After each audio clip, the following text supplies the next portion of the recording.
no capítulo 7, fala da primeira praga, no versículo 19.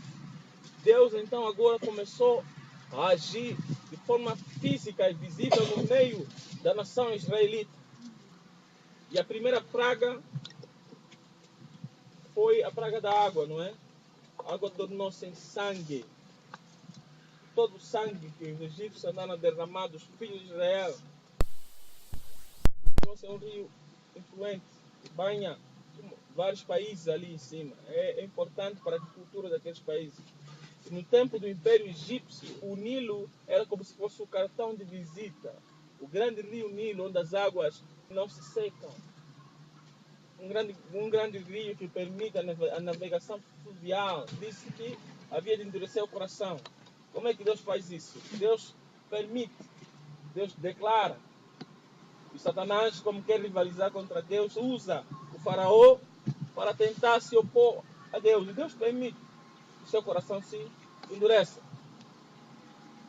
A primeira praga, o faraó não se moveu. Nós falamos cada praga para cada um dos deuses.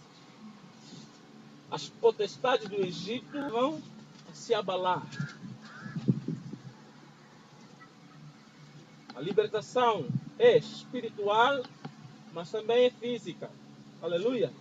Quando alguém passa por uma libertação, o seu corpo físico também sofre alteração. A sua alma também sofre alteração. Por isso é que a libertação é completa. Isso afetou os egípcios moralmente, espiritualmente e fisicamente. Espiritualmente, porque os seus deuses não estavam a conseguir se opor a este grande Deus. Emocionalmente, porque estavam a ficar horrorizados, estavam a ver tudo aquilo que era a grande nação, o grande império egípcio estava em decadência. Eles que eram tão confiantes, estavam a se sentir abalados. E depois, fisicamente, de forma material, tudo que estava a se passar e aquilo que estava a acontecer. Mesmo assim, o faraó resistiu. A segunda praga. Deus enviou uma nova praga. A praga das rãs. No capítulo 8. Se encheu de rãs o Egito. Todo o Egito estava cheio de rãs. Deus estava a contender contra os principados, contra as potestades, contra o próprio faraó, contra a confiança do Egito, contra o povo egípcio, um grande povo, uma grande nação, bem organizada, bem estruturada, poderosa, com capacidade militar, capacidade comercial. Deus estava a se opor. O faraó não se assustou também com as rãs, resistiu, ele queria o povo, ele queria escravos. Satanás quer escravo. E Deus às vezes já começou a fazer na tua vida, mas Satanás não quer sair, não quer abandonar, porque ele quer que você permaneça escravo para sempre. Ele fosse trabalho barato. Ele pode te levar o teu espírito para ir trabalhar lá nas roças, né? Não sei aonde. E você, quando acorda de manhã, vai acordar com as mãos inflamadas, o corpo dorido. Passas toda a noite a trabalhar. Eu fosse trabalho barato, sem salário, né? Terceira praga. Deus enviou piolhos sobre o Egito. O Egito ficou cheio de piolhos. Era uma praga atrás de outra praga. Era Deus ao julgar o Egito por aqueles 430 anos. Pela falta de respeito de Faraó. Mas quem é o Senhor para que eu ouça? Faraó resistiu. Quarta praga. Moscas. O Egito se encheu de moscas por todo o canto. O grande império egípcio estava aí debandada. O povo estava a começar a gritar. O povo estava a começar a desejar que Faraó mudasse de opinião. Porque Porque eram eles que mais sofriam, mas eram eles que mais se haviam beneficiado durante aqueles 430 anos. Os escravos ergueram as pirâmides no Egito. O grande Egito foi construído com os escravos, trabalho forçado. Como a grande Europa, que foi edificada com o trabalho forçado dos africanos. Amém? O sangue dos teus antepassados. Há tempos visitei o Museu da Escravatura e depois na saída eu tive que orar. O sangue de milhares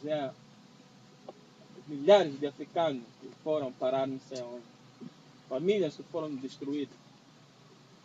Sim, era um povo que não adorava a Deus. Estava no pecado. Mas um pecado não justifica outro pecado. Amém? Deus permite que as coisas aconteçam. Quando você está no pecado, Deus permite. Faraó resistiu. A quinta praga. A peste dos animais. O gado dos egípcios começou a morrer. Deus separou. O gado dos hebreus permanecia aí. Mas o gado dos egípcios, todo o gado começou a morrer. O lucro. Deus começou a atingir o lucro pessoal dos egípcios. A sua riqueza começou a ser atingida. Porque estavam a contender com o grande Yahweh. Com o grande Eu Sou. E clamavam aos seus deuses, as suas estátuas. E clamavam a Faraó. Como é que Faraó, um Deus visível, estava a contender com um Deus invisível e Faraó estava perdendo? Ele se considerava Deus e ele estava fisicamente aí. Por que ele não conseguia fazer alguma coisa? A sexta praga, úlceras.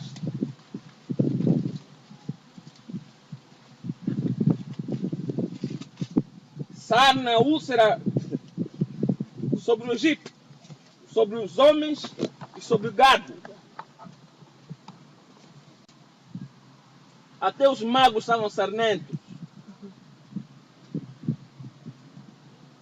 Os grandes bruxos do Egito apanharam também a sarna. Os grandes feiticeiros do Egito apanharam sarna. Onde estava aquele poder do Egito? Aquele poder que transformou a vara em serpente.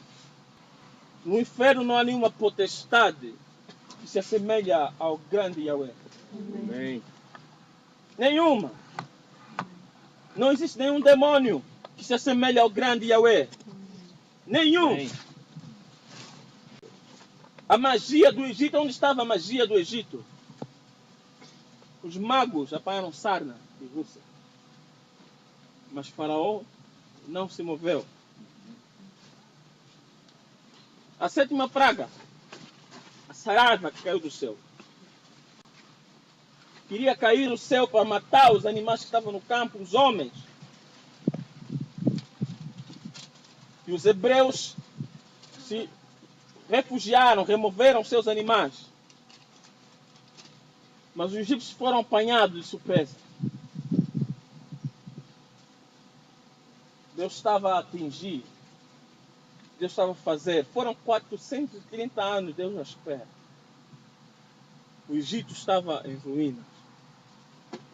Porque Deus quis libertar o seu povo. Aleluia. Amém.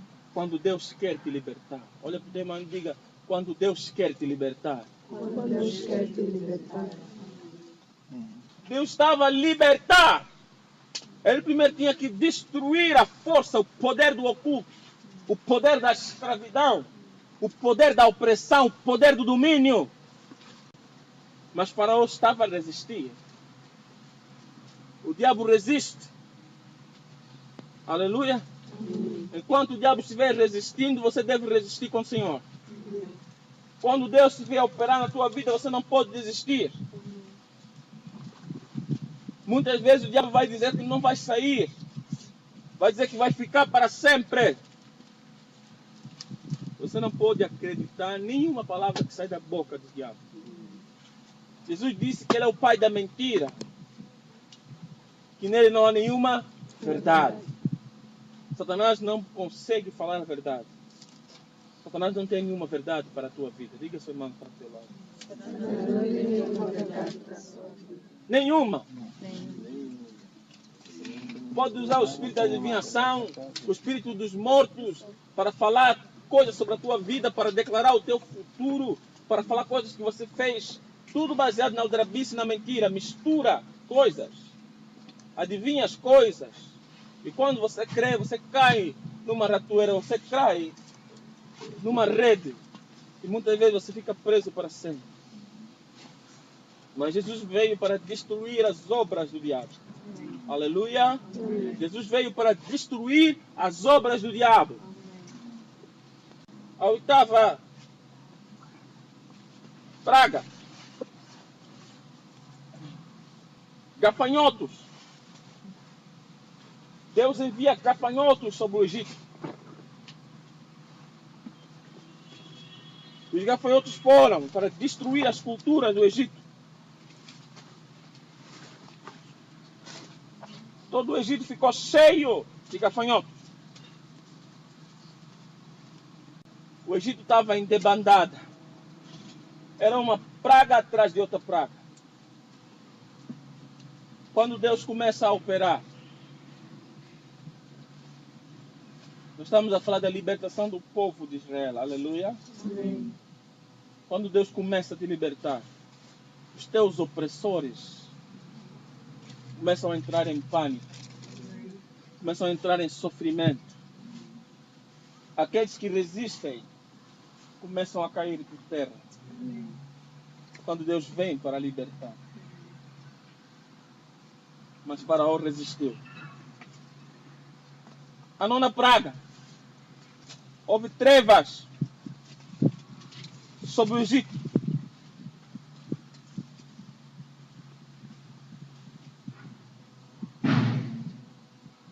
Trevas sobre o Egito. Todo o Egito em trevas. Não se via nada.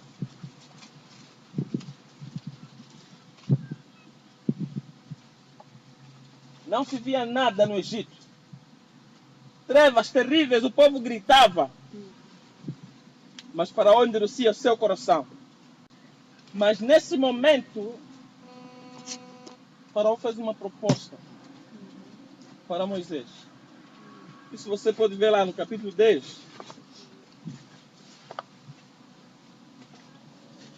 Eu vou ler a partir do versículo 21.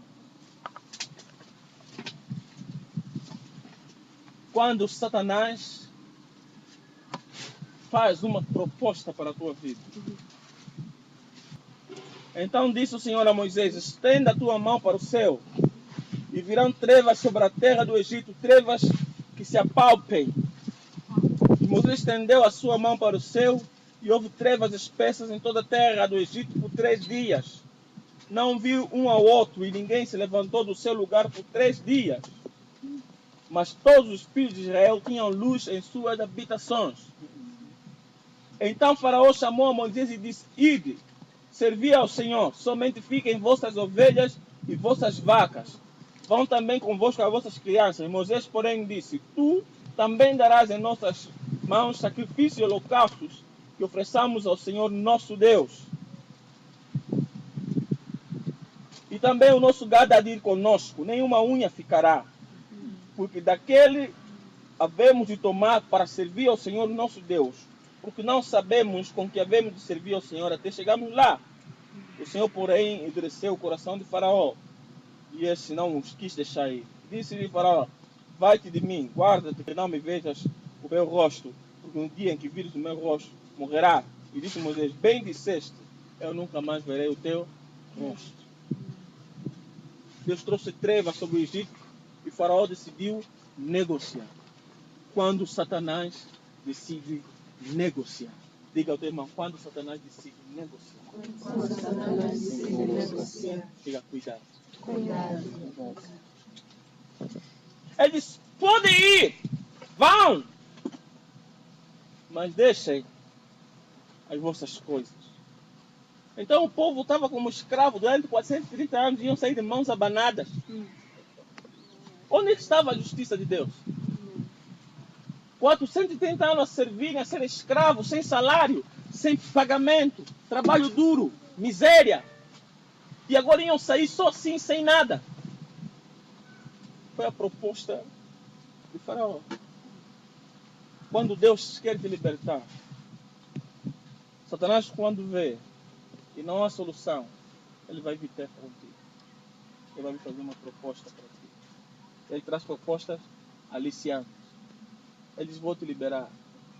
Vou te liberar. Somente faça só mais isso. Faça só mais uma vez. Faça só dessa vez. Só mais um trabalho. Só mais uma coisa que eu vou te pedir. Espera, não decide bem ainda. Decide só amanhã. Deixa só passar esse dia. Proposta aliciante. Proposta aliciante. Proposta aliciante. Ele disse, Eva, Deus disse para não comer nenhuma fruta aqui no jardim. Não, Deus mandou comer tudo, mas disse para não comer a fruta da árvore que está. Ok, olha, Deus está a mentir. Se você comer dessa fruta, Eva, você vai se tornar deusa. Você vai ser como Deus. Você vai ganhar conhecimento. Você vai ganhar entendimento. Você vai conhecer o bem e o mal. E Eva, quando olhou para aquela fruta, já não olhou da mesma forma que olhou a primeira vez. Ele, quando voltou a olhar para a fruta, disse, uau, é mesmo isso que eu quero. É fruta agradável para dar entendimento. Aleluia. Amém. E é isso que ele vem. Vai, só agora. Vais ganhar alguma coisa. Vais ter carro. Vais ter casa. Vais ter formação. Vais ter emprego. Vais ter dinheiro. Vais ter boa vida. O problema vai acabar. Vais ter saúde. Tudo vai bem. É o teu futuro que está a ser garantido. Vai. Faça só isso mais uma vez. Só agora. Vai. Vão te respeitar. Vai ser conhecido. Vai ser muita inteligência. Só agora. Depois pode servir ao teu Deus. Faça só mais essa vez.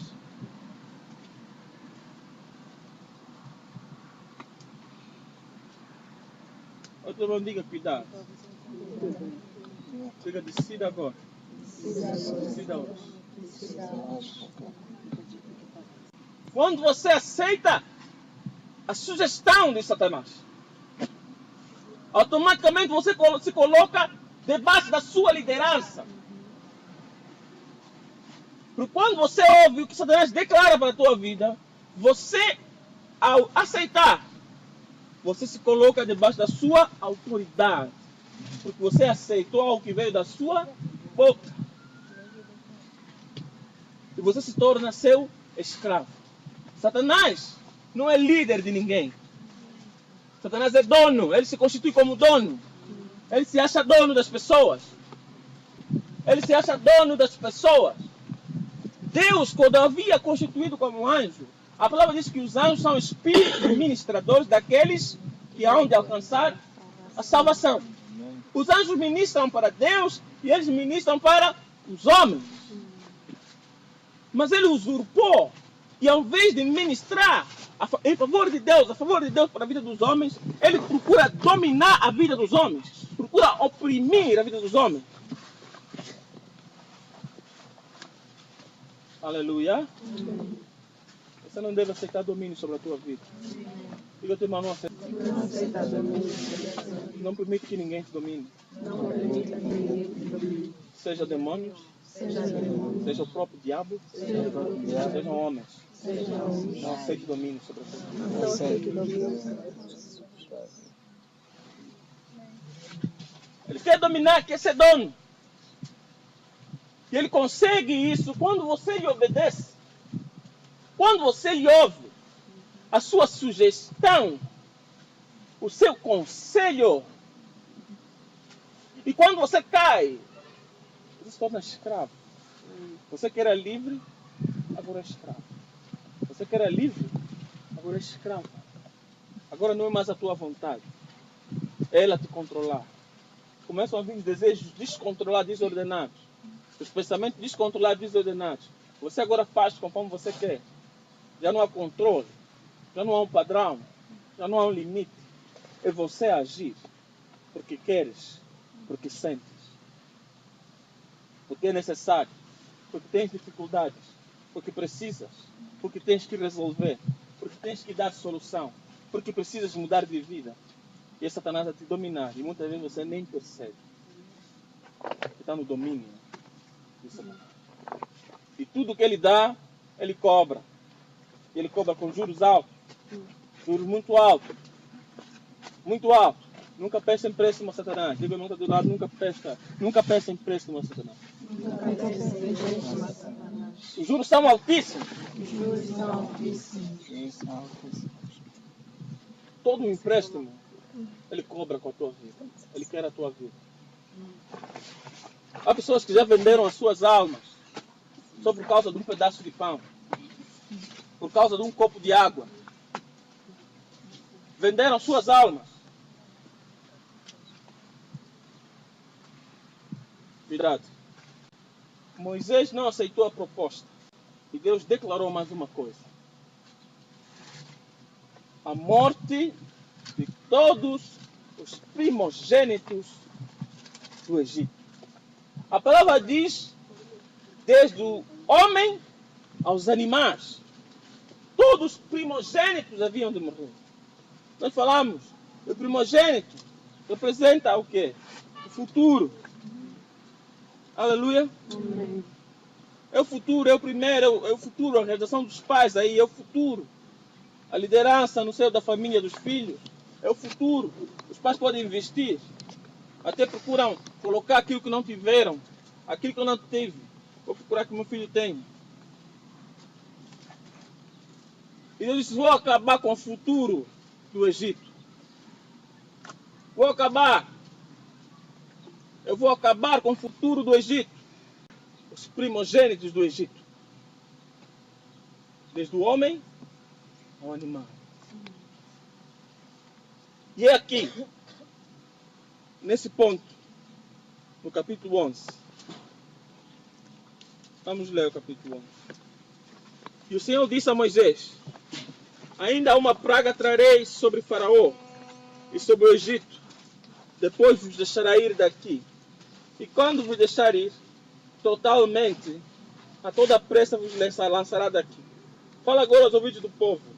E cada homem peça ao seu vizinho, e cada mulher à sua vizinha, joias de prata e joias de ouro. O Senhor deu ao povo graça aos olhos dos egípcios.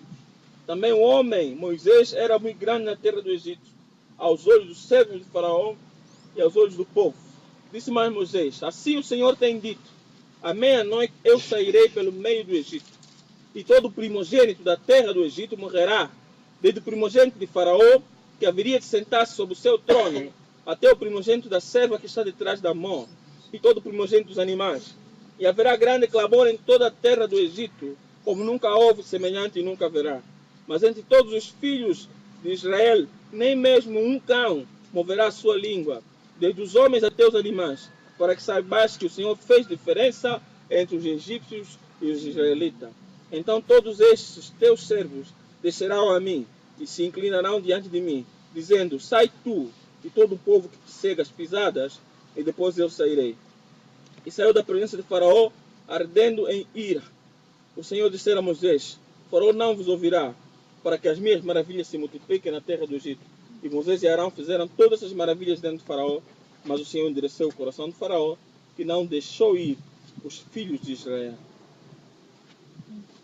E falou o Senhor a Moisés e Arão na terra do Egito, dizendo, este mês vos será o princípio dos meses. Este mês vos será o primeiro dos meses do ano. Falai a toda a congregação de Israel, dizendo, aos deuses deste mês, tome cada um para si um cordeiro, sobre as casas dos pais, um cordeiro para cada família. Aqui estamos a falar da instituição da Páscoa. Vamos passar estes versículos do capítulo 12, vai para o versículo 29. Já vamos voltar para aqui.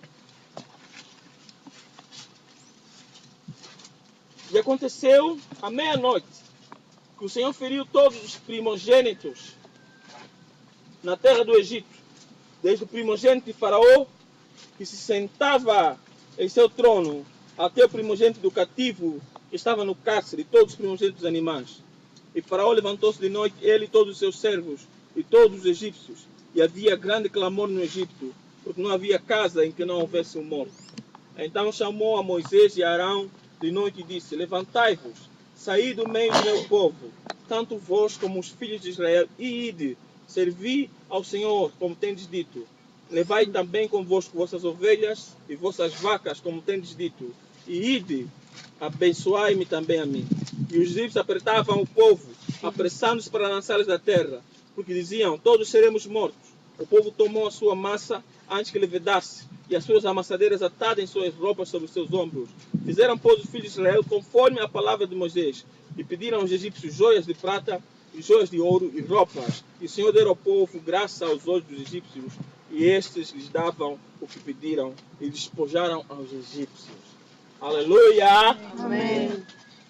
Deus se levantou e matou os primogênitos do Egito. Por quê? Porque o Faraó se havia endurecido. E Deus decidiu acabar com o futuro do Egito e libertar o seu povo.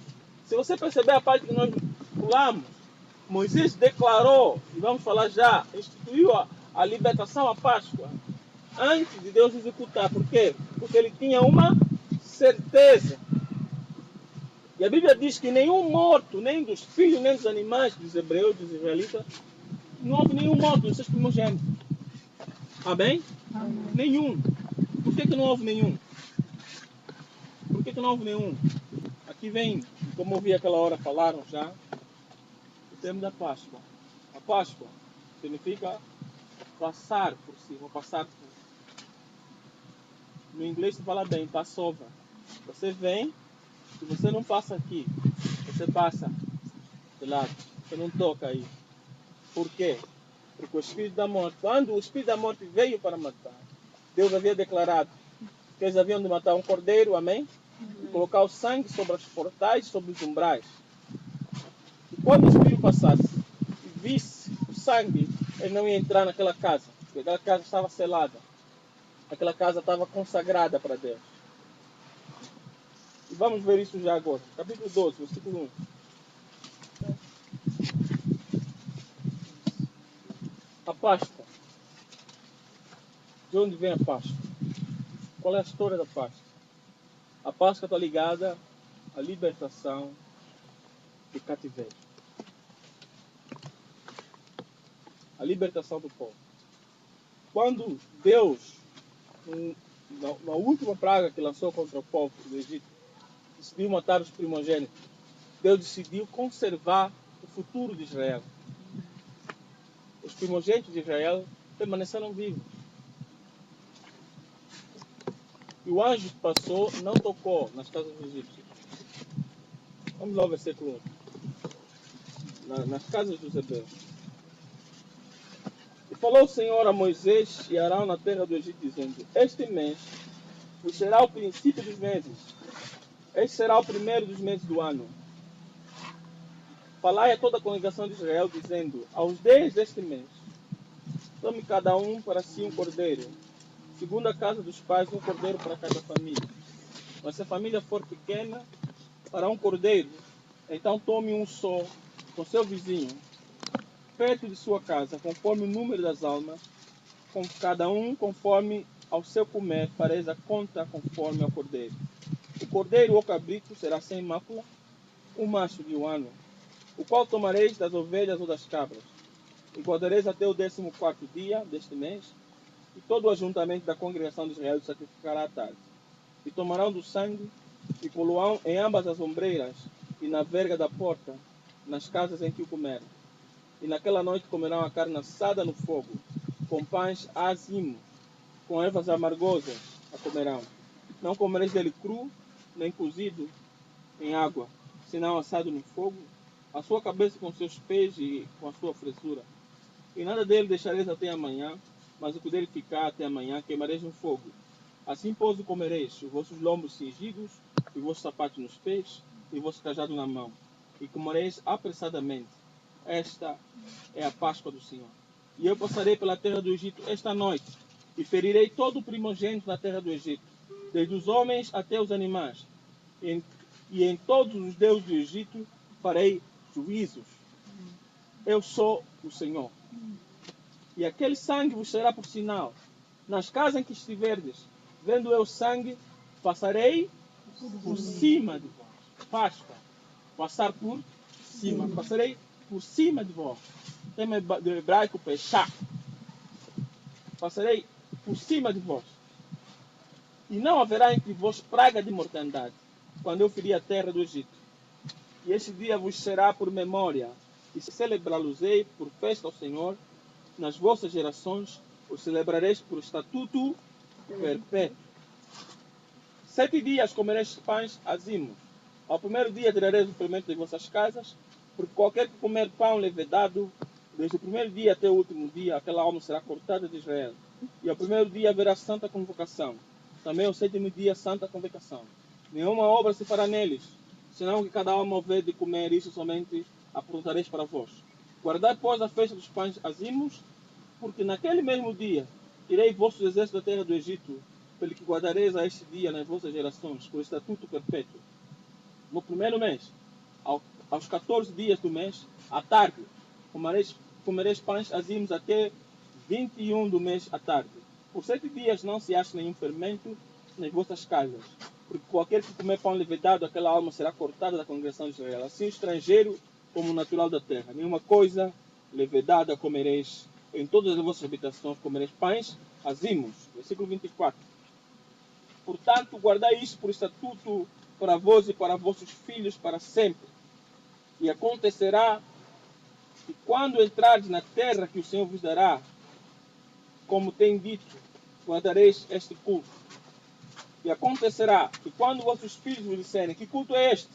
Então direis: este é o sacrifício da Páscoa ao Senhor, que passou à casa dos filhos de Israel no Egito, quando feriu os egípcios e livrou as nossas casas. Então o povo inclinou-se e adorou. E foram os filhos de Israel que fizeram isto, como o Senhor ordenara a Moisés, e Arão isso fizeram. Aleluia. Amém. A origem da Páscoa está ligada a essa libertação do povo de Israel. Depois dos 430 anos. Quando Deus passou das suas casas. E Deus pediu que isso se celebrasse por estatuto perpétuo. Amém? Eles tinham que matar uma ovelha e um macho, tinha que ser um macho sem mancha, sem mácula. O que representa ali um macho sem mancha, sem mácula?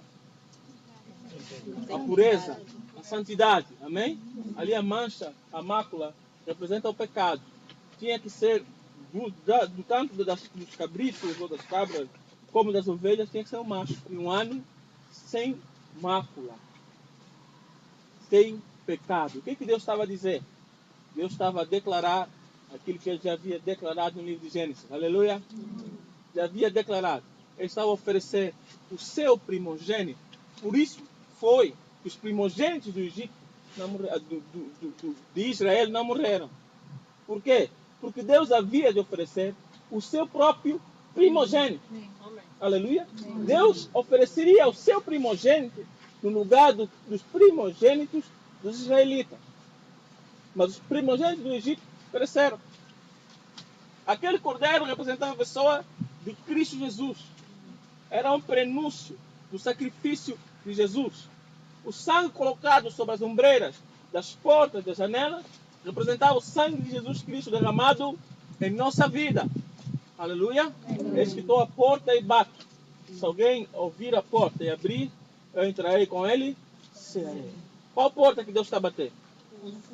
Qual porta que Deus está a bater? Será que o sangue de Jesus já está nas ombreiras da porta do teu coração? Eu disse, quando você obedece a Satanás, você se coloca aqui, debaixo da sua autoridade. Você se torna escravo. Quando você comemora uma das datas dedicadas a Satanás, você fica debaixo da sua. Você torna nasceu, fica debaixo da influência. Falta de conhecimento mata, né?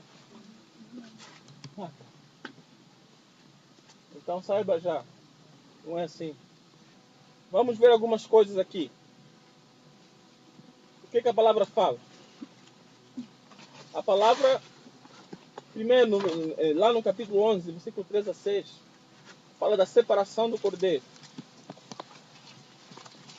cordeiro tinha que ser separado no dia 10. Tinha que ficar 4 dias separado antes do sacrifício. E ele tinha que ser sacrificado no dia 14. No início. Não é isso que está lá escrito? Alguém pode ler para mim? Lê o capítulo 12. Lê o capítulo 12. Falai a toda a congregação de Israel, dizendo: aos 10 deste mês, cada um tomará para si um cordeiro, segundo a casa dos pais, um cordeiro para cada família. Mas, se a família for pequena para um cordeiro, então convidará ele o seu vizinho mais próximo, conforme o número das almas, conforme o que cada um puder comer. Por aí calculareis quantos bastem para o cordeiro. O cordeiro será sem defeito, macho de 1 ano. Podereis tomar um cordeiro ou um cabrito, e o guardareis até o 14º dia deste mês. E todo o ajuntamento da congregação de Israel o imolará no crepúsculo da tarde. Amém? No dia 10, tinham que separar o cordeiro para o dia 14, o dia que se começa. O dia 14, o início, era o dia em que o cordeiro era sacrificado. Para o povo judeu, a festa, ou o período de festa, das celebrações, começa no período noturno, quando o sol está a se pôr. Eles começam a marcar a partir daí. Na madrugada, ao anoitecer do dia 13, começam a considerar a Páscoa. Amém? É como no sábado, Shabá. Ao anoitecer da sexta-feira, começa o Shabá. E termina no anoitecer de sábado. Ok? Então, naquela madrugada, começava, o cordeiro era separado. E no dia 14, também na madrugada de 13, o cordeiro era sacrificado. Aleluia. Simbolizava o sacrifício de Jesus Cristo. Como Deus foi para libertar o povo, Jesus haveria de vir para libertar o seu povo. Aleluia. Jesus veio para te libertar. É o sacrifício de Deus. Deus ofereceu o seu primogênito para que você pudesse conservar a tua vida. Aleluia. Olha para o irmão e diga: não perca essa oportunidade. Também nesse dia 14 havia uma santa convocação, havia um encontro. No princípio, no primeiro dia, o povo se reunia todo, faziam sacrifício, oravam, buscavam a Deus, exaltavam, adoravam ao Senhor.